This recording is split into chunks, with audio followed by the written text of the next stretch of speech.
In today's video, I'm going to show you how to fix joint errors in Fusion 360 step by step so you can get your assemblies moving exactly the way you want without frustration.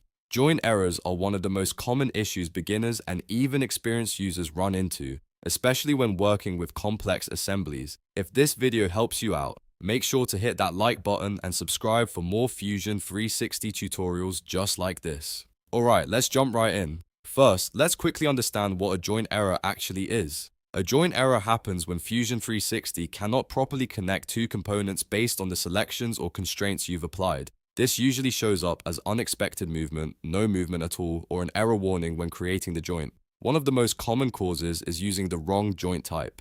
Fusion 360 offers several joint types like rigid, revolute, slider, cylindrical, and more. If you choose the wrong one, your components won't behave correctly. For example, if you want a part to rotate, you should use a revolute joint. If you accidentally use a rigid joint, the parts will be locked together with no movement, so always match the joint type to the intended motion of your design.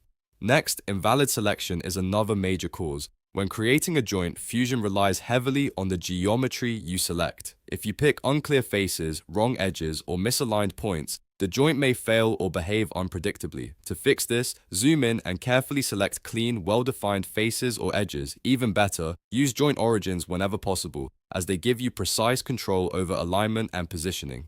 Another issue you might run into is components not being grounded. If both components are free-floating, Fusion doesn't have a stable reference point, which can lead to errors or strange movement. To fix this, simply right-click on one of your components in the browser and select Ground.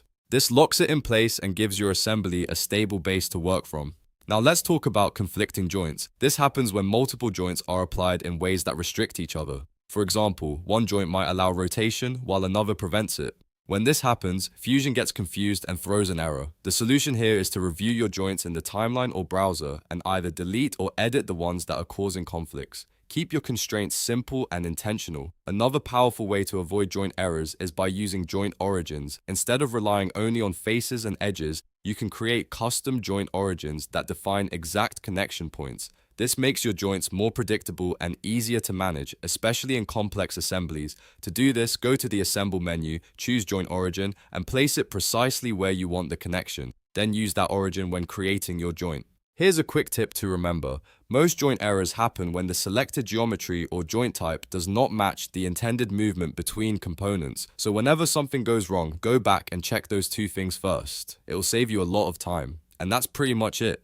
You now know how to identify and fix the most common Fusion 360 joint errors, from choosing the right joint type to grounding components and resolving conflicts. If this video helped you, don't forget to like and subscribe, and I'll see you in the next one.